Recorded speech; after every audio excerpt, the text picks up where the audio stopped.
What's up, guys? A little behind here in my training videos. We were out of town for a powerlifting meet, so I actually did my deadlift day on Friday, so it made it a short week. My pulls felt pretty slow and shitty, honestly. This was my top single. I was working up to a single at a 9.5. Watching the video, definitely looks a lot faster than it felt.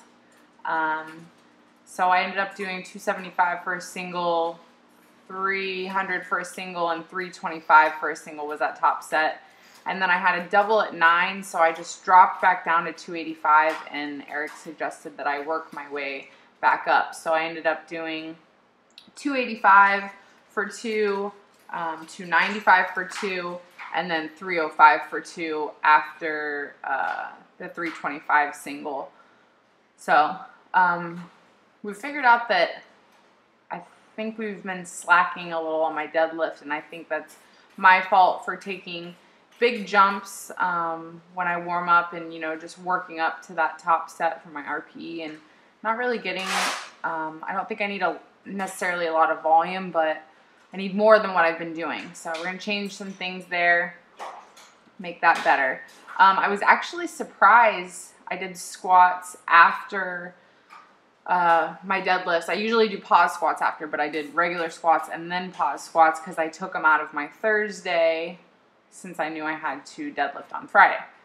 So anyways, I started really low with my doubles here, expecting them to not feel as good as they did. So kind of a good surprise there. I ended up doing 185 for a double, 205 for a double, 215 for a double.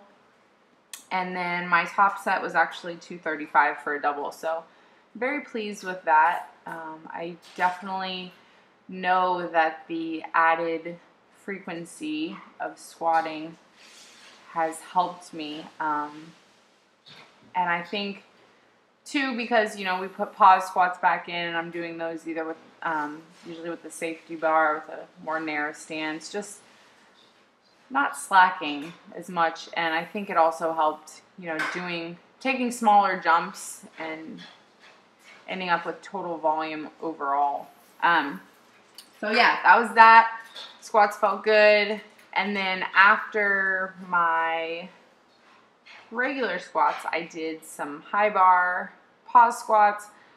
Only 2 sets, just working up to a 9 here. I was pretty shot after all of the deadlifting and regular squats, so I ended up working up to, I did 185 for 3, and then 195 for 3 was my top set, which is here. After that, I just did 3 sets of GHR, which I've started doing with a rounded back, actually, and it's making me use my butt more, so that's good. And some abs, and that was it. So thanks for watching, guys.